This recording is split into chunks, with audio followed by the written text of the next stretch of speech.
Can you tell me a little bit? So let's test the volume test.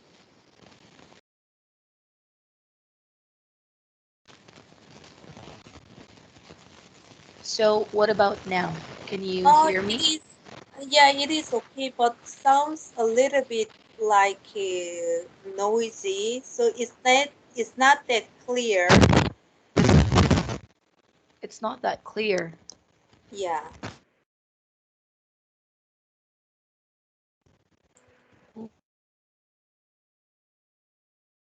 So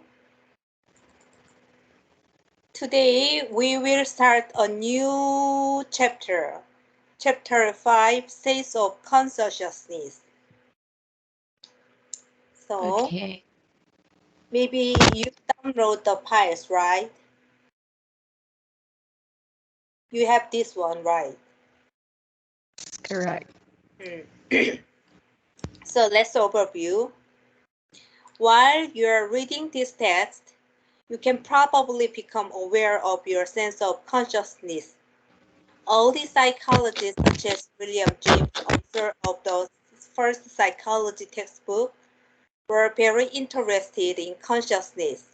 However, since no tools exist to examine it scientifically, the study of consciousness failed for a time.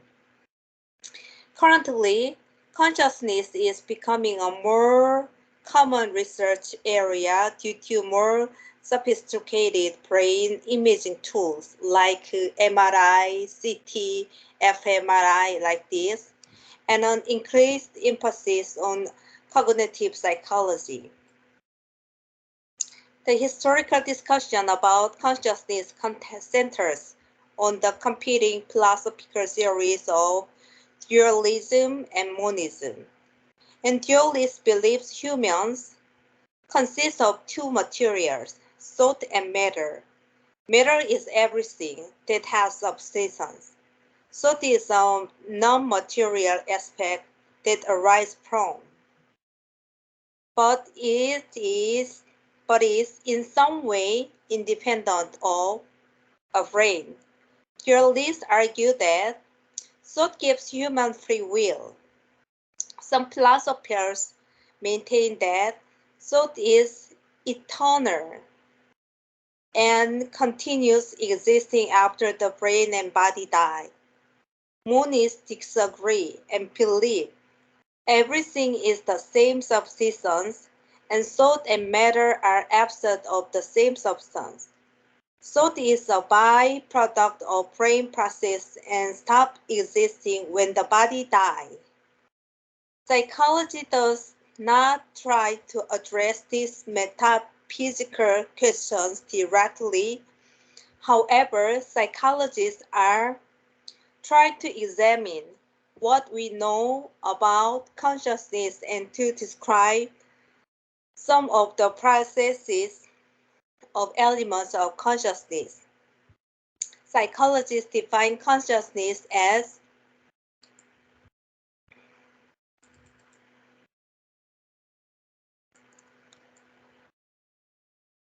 our level of awareness about ourselves and our environments. We are conscious to the degree we are aware of what is going on inside and outside ourselves. Hmm. And levels of consciousness.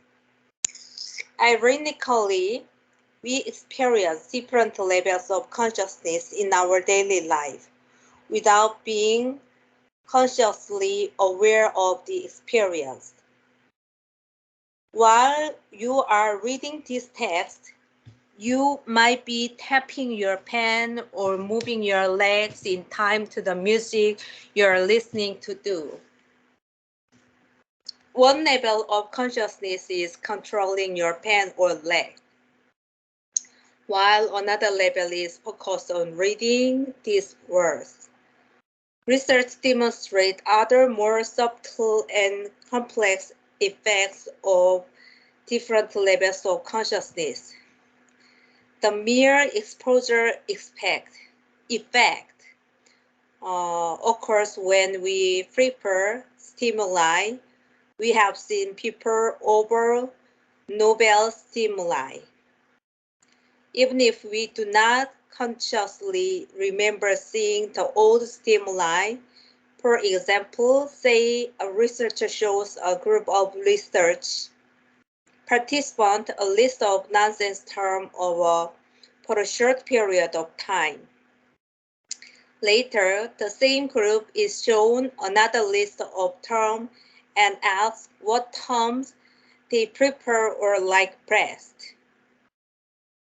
The mere exposure effect predicts that the group will choose the term they saw previously, even though the group could not recall the first list of nonsense terms if asked. On some level, the group knows the first list. A closely related concept is priming. Research participants respond more quickly and or accurately to questions they have seen before, even if they do not remember seeing them. Another fascinating phenomenon that demonstrates level of consciousness is blind sight. Some people who report being blind can nonetheless accurately describe the path of a moving object or accurately grasp object they say they cannot see. One level of other consciousness is not getting any visual information, while another level is able to see as demonstrated by their behavior. The concept of consciousness is consisting of different levels or layers is well established. Not all researchers agree about what the specific levels are, but some of the possible types offered by researchers are shown in the following. So there are 4, 1, 2, 3, 4, 5 levels. So the first level is conscious level. Conscious level is the information about yourself and your environment. You're currently aware now. So, like I'm saying now, like this, your conscious level is right now is probably focusing on these words and other meanings. I And see. yeah, non-conscious level. Body processes controlled by your mind that we are not usually aware of.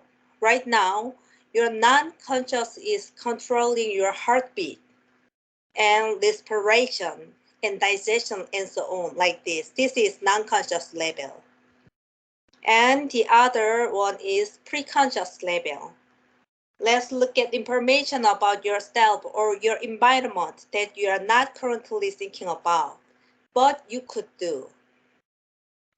If I ask you to remember your favorite toy as a child, then you could bring that preconscious memory into your conscious level.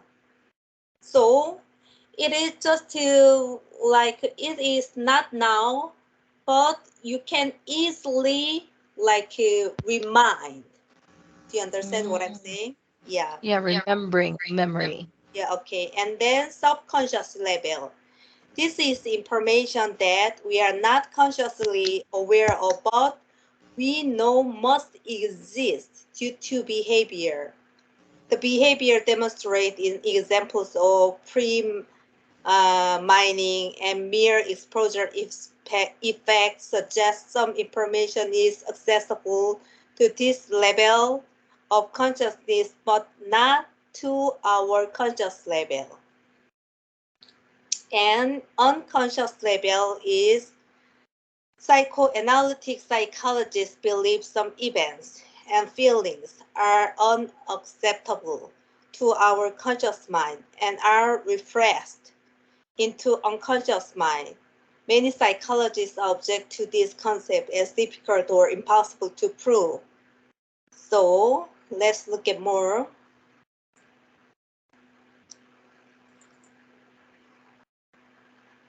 sleep.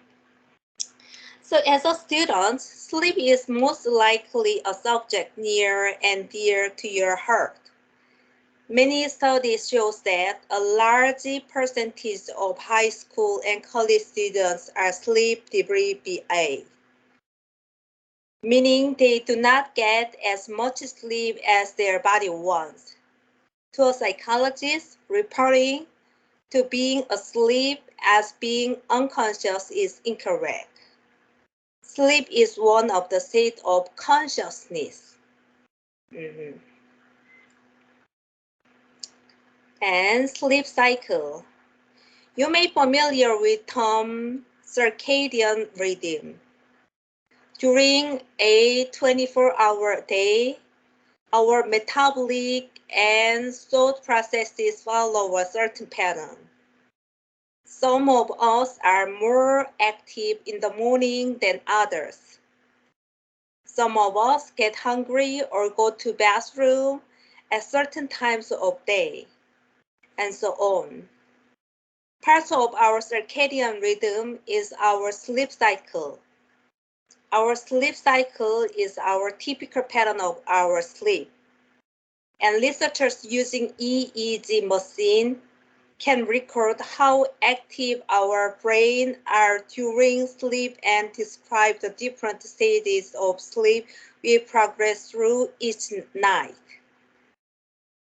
So, Figure 5.1 for a graphic representation of a stage of typical sleep cycle.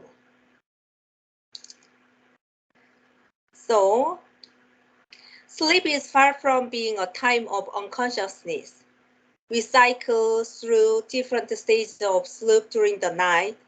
Our brain waves and level of awareness changes as we cycle through the stages. The period when we are falling asleep is called sleep onset. This is the stage between wakefulness, and sleep. Our brain produces alpha waves when we are drowsy but awake. We might experience mild hallucinations such as falling or rising, people actually falling asleep and entering stage 1. Stage 1 while we were awake, and stage 1 and 2, our brain produced theta waves, which are relatively high frequency, low amplitude waves. However, the theta waves get progressively slower and higher in amplitude as we go from wakefulness and through stages 1 and 2. In stage 2, the EEG starts to show sleep spindles, which are short bursts of rapid brain waves. From there, we move into stages 3 and 4, which are sometimes called delta sleep. Because of the delta waves that exist during these days, the slower the waves, the deeper the sleep, and less aware we are of our environment. A person in delta sleep is very difficult to wake up. If you are awakened out of delta sleep, you may be very disoriented and groggy. Delta sleep seems to be very important in replenishing the body's chemical supplies, releasing growth hormones in children, and fortifying our immune system. A person deprived of delta sleep will be more susceptible to illness and will feel physically tired. So this delta wave is delta sleep is really important for our health. Increasing exercise will increase the amount of time we spend in stage 3 and 4. After a period of time in delta sleep, our brain waves start to speed up and we go back through stage 3 and 2. However, as with stage 1, our brain produces a period of intense activity. Our eyes start back and forth, and many of our muscles may twitch repeatedly. This is REM, rapid eye movement.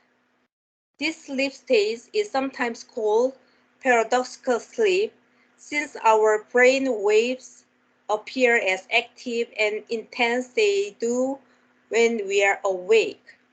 The exact purposes of REM are not clear, but some effects are known. Dreams usually occur in REM sleep. REM sleep deprivation interferes with memory. Individuals deprived of REM sleep will experience REM rebound, experiencing more and longer periods of REM. The next time that we are called, they are allowed to sleep normally. The more stress we experience during the day, the longer the period of REM sleep will be. So not only do we cycle through these approximately 90-minute stages about 4 to 7 times during the night, the cycle of itself varies during the night as we get closer to like this.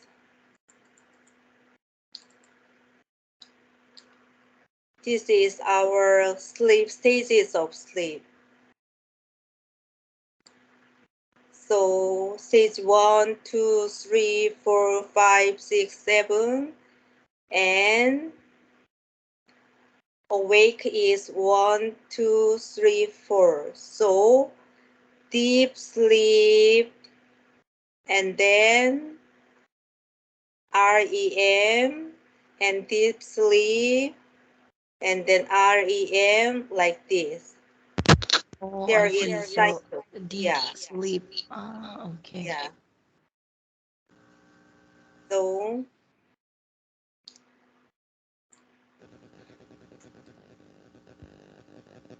morning or we spend more time in stage 1 and 2 and in REM sleep and less in stage 3 and 4. Also, age affects the pattern. Babies not only spend more total time sleeping than we do, they also spend more time in REM sleep.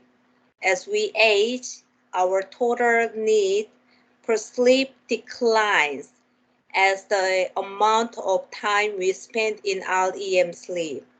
Although research has not answered all the questions about sleep, details about our sleep cycle provide clues as to why we spend so much of our life in this altered state of consciousness. And this is sleep disorders. So many of us will experience a night or perhaps a series of nights of sleeplessness. And I also have people some sleeplessness.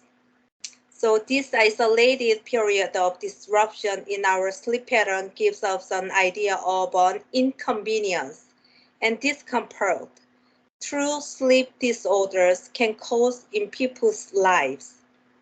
So sleep researchers identify and diagnose several sleep disorders. Like insomnia is far and away the most common sleep disorder and affecting up to 10% of the population. So insomnia has persistent problem getting to sleep or staying asleep at night. Most people will experience the occasional bout of insomnia, but diagnosed insomniacs have problems getting to sleep more often than not. Insomnia is usually treated with suggestions for changes in behavior, like reduction of caffeine or other stimulants, exercise at appropriate time, not right before bedtime, during the daytime, and maintaining a consistent sleep pattern. Doctors and researchers encourage insomniacs to use sleeping pills only with caution, as they disturb sleep pattern during the night and can prevent truly restful sleep. And narcolepsy occurs far more rarely than insomnia, occurring in less than 0.001% of the population. Narcoleptics suffer from periods of intense sleepiness and may fall asleep at unpredictable and inappropriate times. Narcoleptics may suddenly fall into REM sleep. One of my friends have this disease, you know. Really? You can sleep anywhere. Yeah. Mm. So regardless of what they are doing at the time, one of my students suffered from narcolepsy from the time he was a pre-adolescent up until his graduation from high school, after he was finally diagnosed.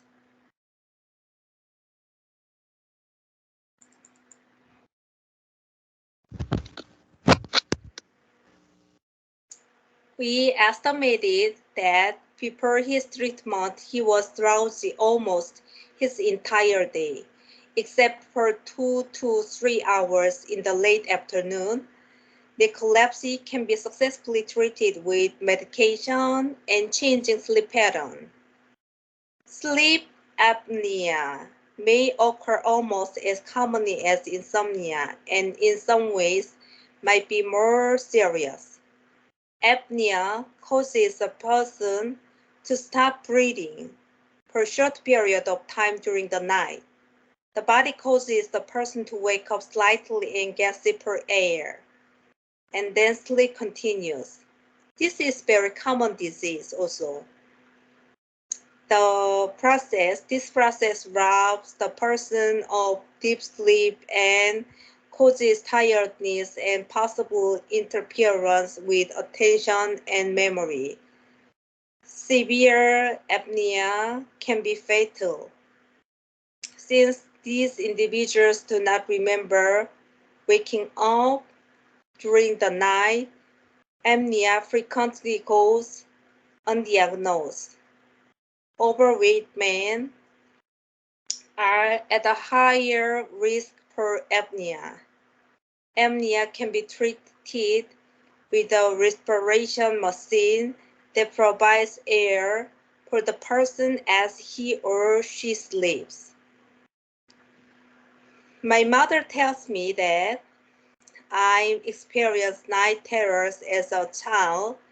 I would sit up in bed in the middle of the night and scream and move around my room.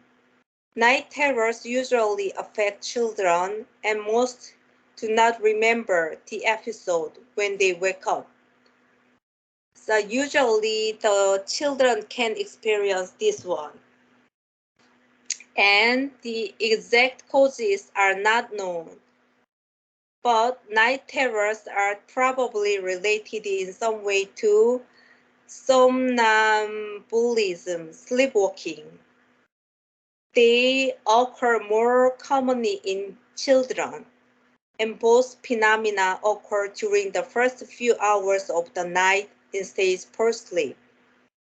Yeah, this is usually happen in children's stage. And next one is dream. Dreams are the series of story-like images we experience as we sleep. Some people remember dreams frequently, sometimes more than one per night, while others are not aware of whether we dream or not. Some of us even report lucid dreams, in which way we are aware that we are dreaming and can control the storyline of the dream. Dreams are a difficult research area for psychologists because they rely almost entirely on self-report. As mentioned previously, research knows that if people are awakened during or shortly after an REM episode, they often refer they were dreaming. Researchers theorize about the purposes and meaning of dreams. However, validating these theories is difficult with the limited access researchers currently have to dreams. Sigmund Freud considered dream an important tool in his therapy. Freudian psychoanalysis emphasized dream interpretation as a method to uncover the repressed information in the unconscious mind. Freud said that dreams were wish-fulfilling, meaning that in our dreams we act out our unconscious desires. This type of dream analysis emphasizes two levels of dream content. Manifest content is the literal content of our dreams. If you dream about showing up at school naked, the manifest content is your nudity, the room you see yourself in at school, the people present, and so on. More important to Freud was latent content, which is the people present and so on. Unconscious meaning of the manifest content. Freud thought that even during sleep, our ego protected us from the material in the unconscious mind by presenting these repressed desires in the form of symbols. So, showing up naked at school would represent a symbol in this type of analysis, perhaps a vulnerability of anxiety. This type of dream analysis is common. Check any bookstore and you'll find more type of dream interpretation books based on this theory. However, popularity does not imply validity. Researchers point out that this theory is difficult to validate or invalidate. How do we know which are the correct symbols to examine and what they mean? The validity of the theory cannot be tested. Consequently, this analysis is mostly used in psychoanalytic theory and in pop psychology rather than in research. And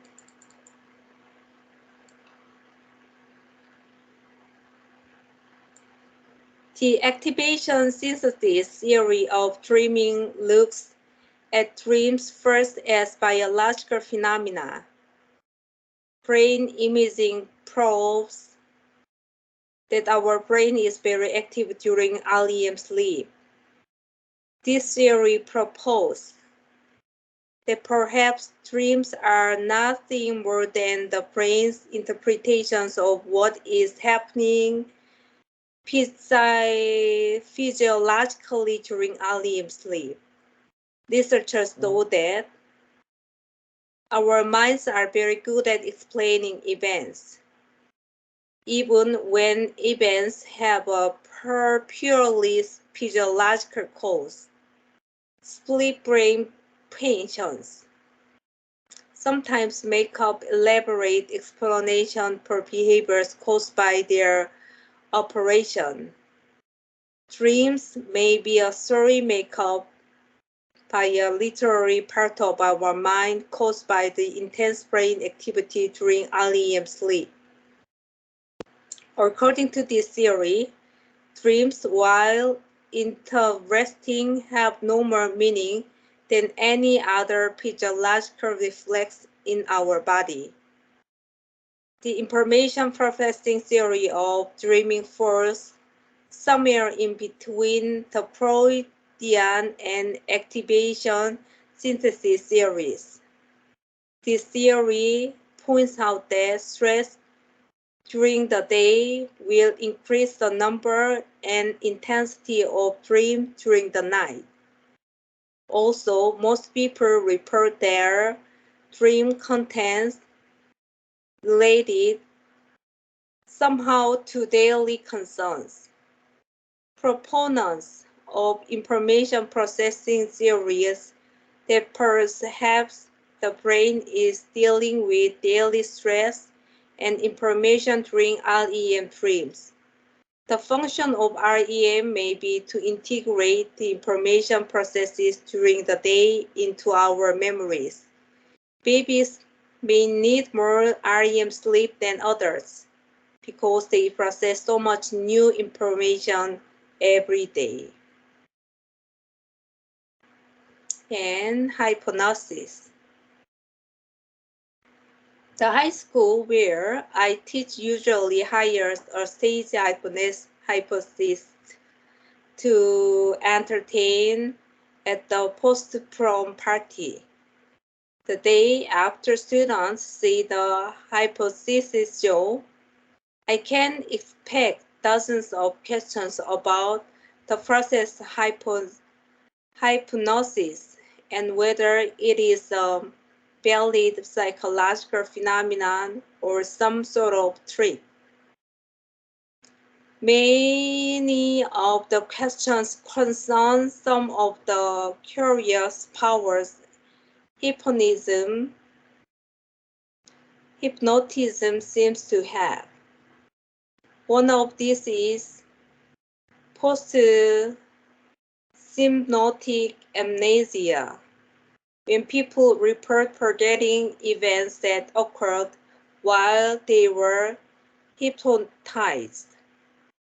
So hypnotists may also implant a post-hypnotic suggestion, a suggestion that hypnotized person behave in a certain way after he or she is brought out of hypnosis.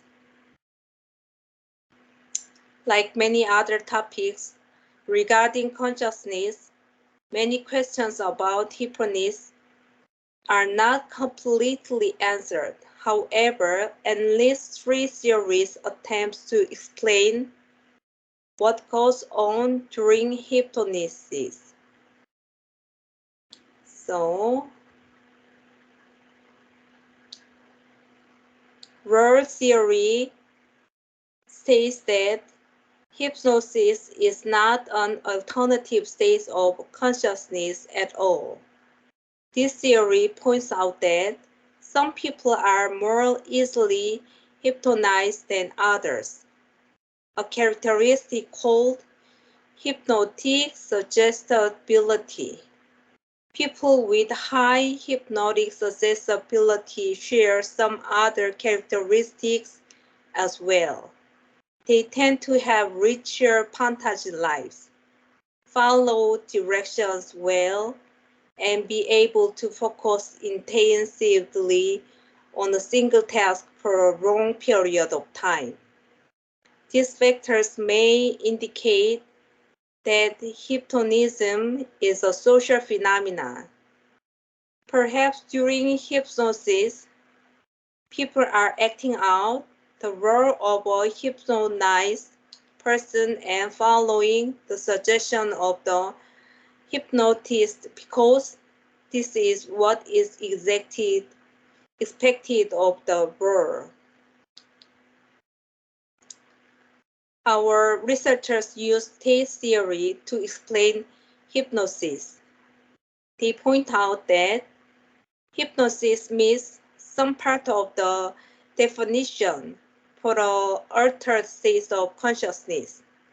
Hypnosis seems to be able to suggest that we become more or less aware of our environments. In addition, some people report dramatic health benefits from hypnosis, such as pain control and reduction in specific physical ailments. Researcher Onis Hilgard explained hypnosis in a different way in his dissociation theory. According to Hilgard, hypnosis causes us to divide our consciousness voluntarily. One part or level of our consciousness responds to the suggestion of the hypnotist, while another part or level retains awareness of reality. In an experiment investigating hypnotism and pain control, Hilgard asked hypnotized participants to put their arm in an ice water bath. Most of us would feel this intense cold as painful after a few seconds, but the hypnotized participants reported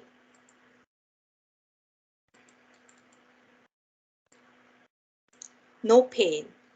However, when Hilgard asked them to lift their index finger, if any part of them felt the pain, most participants lifted their finger. This experiment demonstrated the presence of a hidden observer, a part or level of our consciousness that monitors what is happening while another level obeys the hypnotist's suggestions. So I think so let's continue the drugs tomorrow, I think.